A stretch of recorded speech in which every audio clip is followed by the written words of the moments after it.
예수님은 제자들이 앞으로 예수님 때문에 핍박을 받으실 것을, 핍박받게 될 것을 예고하신 겁니다.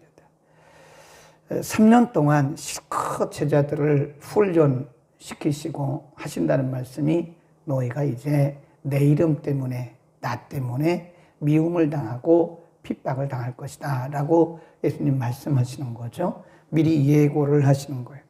그러면서 왜 그렇게 핍박을 받아야 되느냐?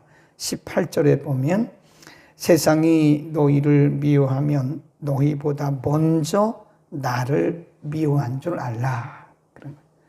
그 다음에 19절에도 보면 너희가 세상에 속하였으면 세상이 자기의 것을 사랑할 터이나 너희는 세상에 속한 것이 아니고, 속한 자가 아니고 도리어 세상에서 나의 택함을 입은 자인 고로 세상이 너희를 미워할 것이다. 20절 내가 너희더러 종이 주인보다 더 크지 못하다 한 말을 기억하라.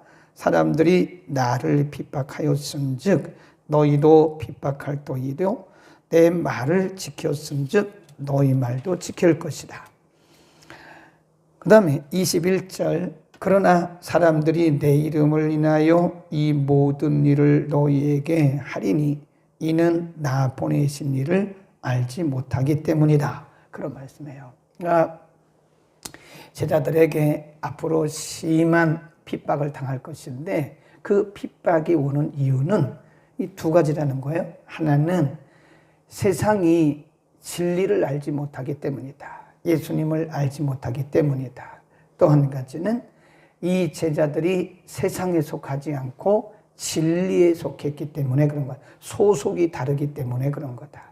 진리를 알지 못하기 때문이고 제자들은 이 세상 사람이 아니라 진리를 따르는 택함 받은 사람들이기 때문에 세상이 너희를 핍박할 것이다. 여러분 우리는 이것을 뭐라 그러냐면 영적 충돌 현상이라 그럽니다.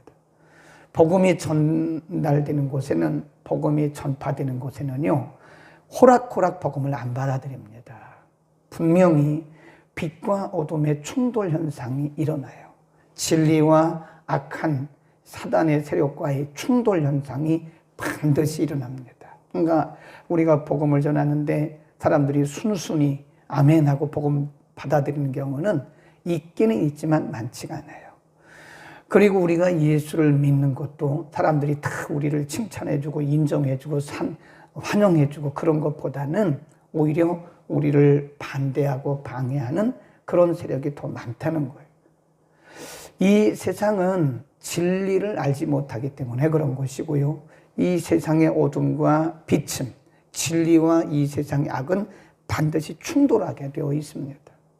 그러니까 우리가 어디 가서 사람들하고 이렇게 같이 활동을 해도요, 마음이 맞으면 충돌이 안 일어나잖아요. 마음이 맞으면, 근데 마음이 다르면, 뜻이 다르면 충돌이 일어나요. 진리를 따르는 사람들과는 충돌 현상이 안 나타납니다. 진리를 따르지 않는 사람들과는 반드시 충돌 현상이 일어나는 것. 그 예수님 말씀하기를 너희의 원수가 집안 식구일 것이다 그랬어요. 비록 같은 가족일지라도 진리를 따르지 않고 진리에 속하지 않으면 반드시 충돌 현상이 나타납니다. 네. 어떤 분이 얘기를 하는데 자기 남편은 굉장히 좋대요. 다른 거는 다 좋대요. 그런데 하는 얘기가 예수 얘기만 하지 말라고 그런다잖아요. 예수 얘기만 하지 마라. 이건 이미 충돌이 일어나고 있는 겁니다. 알겠다고. 그럼 난 예수 얘기 안 할 테니까 우리 행복하게 살자고. 그거 잘하는 거 아니에요. 충돌 현상이 일어나도 복음 전해야 돼요. 반드시 충돌 현상이 일어나게 돼 있어요. 예수님 말씀하셨잖아요. 그 이유가 뭐래요? 네, 이들이 세상이 진리를 알지 못하기 때문이고 또 한 가지는 우리가 진리에 속했기 때문이다. 진리에 속한 자이기 때문에 충돌 현상이 일어난다. 그런 말씀을 해요. 그 다음에 또 이렇게 말씀합니다. 23절에 가보면 나를 미워하는 자는 또 내 아버지를 미워하느니라. 그래요. 그러니까 이렇게 보시면 돼요. 이게 순서가 믿는 사람들을 박해하는 것은 예수 그리스도를 박해하는 거예요. 예수 그리스도를 박해하는 것은 하나님을 박해하는 겁니다. 그러니까 믿는 사람들을 미워한다는 것은 예수 그리스도를 모르기 때문이고 예수 그리스도를 모르는 것은 하나님을 모르기 때문이다. 또 예수님이 이렇게 말씀하셨어요. 너희를 미워하는 것은 나를 미워하는 것이, 예수님 말씀하시기를 너희를 미워하고 박해하는 것은 나를 미워하고 박해하는 것이고 예수 그리스도를 미워하고 박해하는 것은 하나님을 미워하고 박해하는 것이다. 그랬습니다. 그러니까 제자들에게 지금 박해를 받을 것을 미리 예고하면 두려워하지 말라는 거예요. 이 세상은 어차피 모든 사람들이 이 진리를 다 수용하지 않는다는 거죠. 반드시 충돌 현상이 나타나고 있기 때문에 그런 거다. 실제로 예수님께서 예고하신 대로 성령이 임하시고 나서 성령 강림 이후에 제자들이 나가서 복음 전하잖아요. 그 사도행전 3장부터 보세요. 계속 박해 현상 28장까지. 그리고 지금까지도 마찬가지. 지금까지도 복음이 증거되는 곳에는 저항 세력이 항상 있습니다. 여러분 그거 우리가 복음 전할 때 사람들이 아멘하고 환영해 주리라고 기대하면 안 됩니다.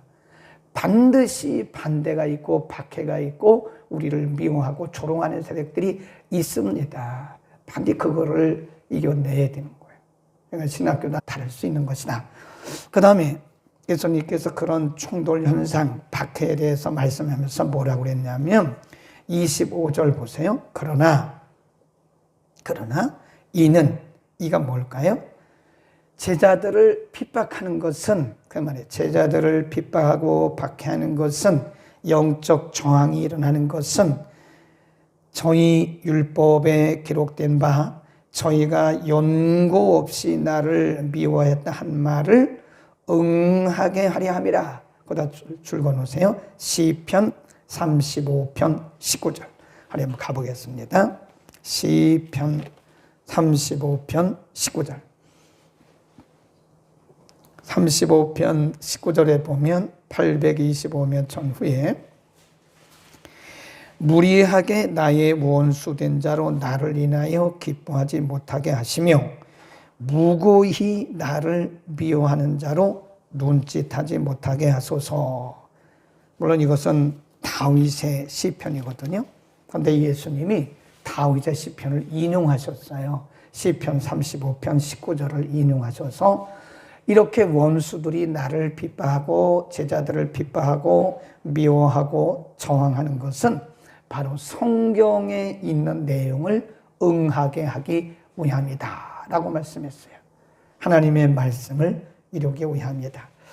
그런 걸 보면요, 사람들은 사람의 일을 하는 것처럼 보이는데 사실은 하나님은 하나님을 하시더라고요. 그러니까 제가 늘 얘기하잖아요.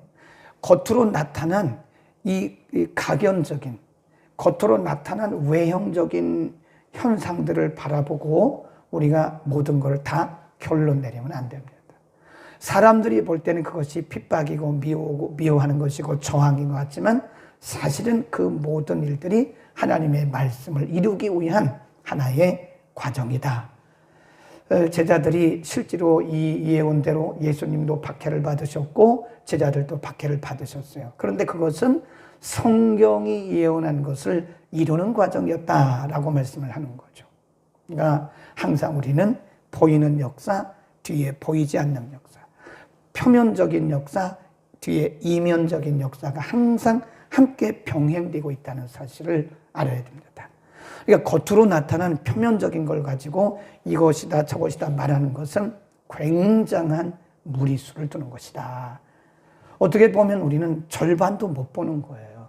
하나님의 이면적인 역사가 훨씬 더 큽니다. 근데 우리는 자꾸 겉으로 나타난 현상만 가지고 이렇다 저렇다 말한다는 거예요.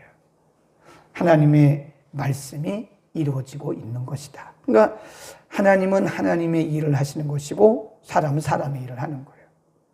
그래서 성경에 예언되어진 그 일들을 지금 이 사람들이 하게 되는 것이니까 너희는 일시적으로 만나고 있는 그런 핍박이나 박해에 대해서 너무 이상하게 생각하지 마라 그 얘기입니다. 아멘. 우리는 표면적인 역사를 가지고 그것이 전부인 것처럼 거기에 집중하면 안 된다는 거예요. 거기에 집착하면 안 된다는 거예요. 하나님의 역사는 뒤에 또다시 흐르고 있는 것이다. 그 다음에 이렇게 이들을 위로하십니다. 쭉 내려가 보면 27절에서 이렇게 그들에게 위로를 하십니다. 27, 26절부터 볼까요?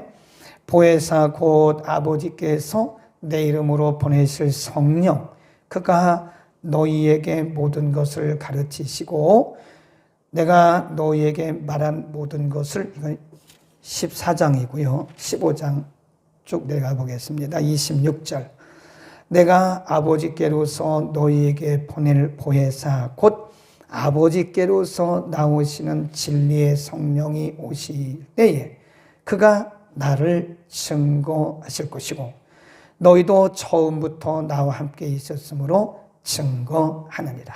그러니까 14장에서 그리고 오늘 15장 26절에서 함께 말씀하시기를 보혜사가 오신다.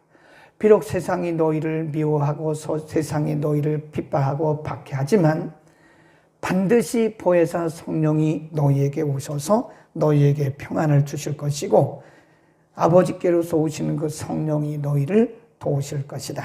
우리가 사도행전을 봐도요 제자들이 그렇게 많은 핍박과 박해를 받으면서도 복음을 전하는 것을 포기하지 않잖아요.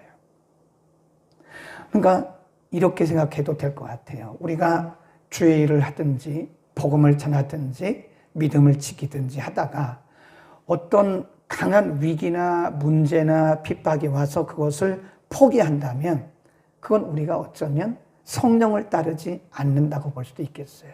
꼭 그런 건 아니지만 그럴 가능성이 크다고요. 제자들을 봐도 오순절 성령 강림 이후에 이들은 박해를 받을수록 더 강해져요. 그 성령의 사람들의 특징이 뭐냐면 박해를 받으면 받을수록 더 강해지더라고요. 누르면 누를수록 강해져요. 우리가 그 스프링 용수철을 보면요. 누르잖아요. 그게 없어진 게 아니에요. 강하게 누르면 더 세게 튀어 올라가요. 누르는 힘이 약하면 조금 튀어 오릅니다. 근데 세게 끝까지 누르잖아요. 그럼 이게 굉장히 세게 튀어 올라와요. 성령, 우리 안에 성령이 내주하시고 성령의 인도를 받는 사람들은요. 핍박을 받으면 받을수록 강해집니다. 위기를 만나면 만날수록 강해져요. 사람들에게 미움을 당하면 당할수록 더 강해져요. 반대로 생각해 보라니까요. 만일 우리가 위기와 그리고 슬픔과 박해 속에서 미움 속에서 우리의 신앙과 복음 전하는 일을 포기한다면 그것은 어쩌면 내가 한 것일 수 있어요. 내가. 아니면 아직 성령의 역사가 역사하지 않는다. 그렇게 봐도 될 것 같아요.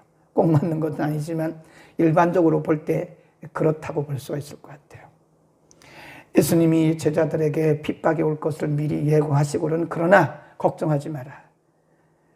아버지께서 내 이름으로 보내실 성령 그가 오시면 4장 26절에서도 말씀했고 여기 지금 오늘 본문에서도 말씀하시기를 보혜사가 오시면 내가 너희에게 말씀한 모든 것들을 다 기억나게 할 것이고 너희에게 평안을 주실 것이다. 그러니까 결국은 성령께서 도우시고 성령께서 함께 하신다고 하는 증거죠. 아멘. 우리는 믿음 지키는 과정에서 미움당할 수 있습니다. 꼭 기억하세요. 내가 진리에 속한 사람이구나. 우리가 미움당하면 선한 일로, 복음의 일로, 하나님의 거룩한 사역으로 사람들에게 미움받고 사람들에게 박해받으면 나는 복음에 속한 사람이구나. 나는 세상에 속한 사람이 아니구나 라고 하는 것을 기뻐해야 된다니까요. 그리고 더 나아가서 기뻐만 할 것이 아니라 성령이 내 안에 계신 성령이 감당할 수 있도록 그 순간순간마다 지혜를 주시는 거예요. 구변, 다른 번역에 보면 구변, 말주변. 너희가 그때그때 말할 수 있는 말주변, 말 잘할 수 있도록 내가 할 테니까 미리 염려하지 말라는 거예요. 우리 안에 성령이 계심을 믿기를 바랍니다. 어떤 것도 미리 염려하지 마세요. 막 닥치면 그 위기에 만나면 하나님께서 성령을 통해서 우리에게 지혜를 주실 거예요. 그리고 우리가 말할 수 있을 겁니다. 기도하겠습니다.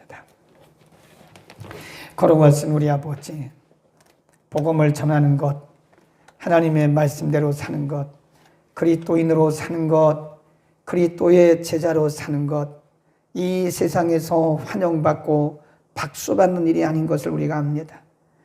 예수님께서 제자들을 3년 동안이나 양육하시고도 그들에게 말씀하시기를 너희가 내 이름으로 미움을 받을 것이며 너희가 내 이름으로 핍박을 받을 것이지만 그것은 세상이 그리스도를 알지 못하기 때문이고 하나님을 알지 못하기 때문이라고 말씀하셨습니다. 그것은 곧 하나님의 말씀을 이루는 과정이라고도 말씀하셨고 보혜사 성령님이 오시면 그들에게 평안을 주시고 구변을 주실 것이라고도 말씀하셨습니다. 우리가 하나님의 말씀을 따라 살고 그리스도인으로 제자로 살아가는 것이 환영받는 일은 아니지만 하나님 우리가 결코 복음 전하는 일, 하나님 기뻐하시는 사역하는 일을 중단하지 않게 하시고 어떤 일도 우리가 두려워하거나 주저하지 않도록 우리 가운데 성령의 능력을 물붓듯 부어 주옵소서. 우리는 모두가 다 영혼의 파수꾼입니다.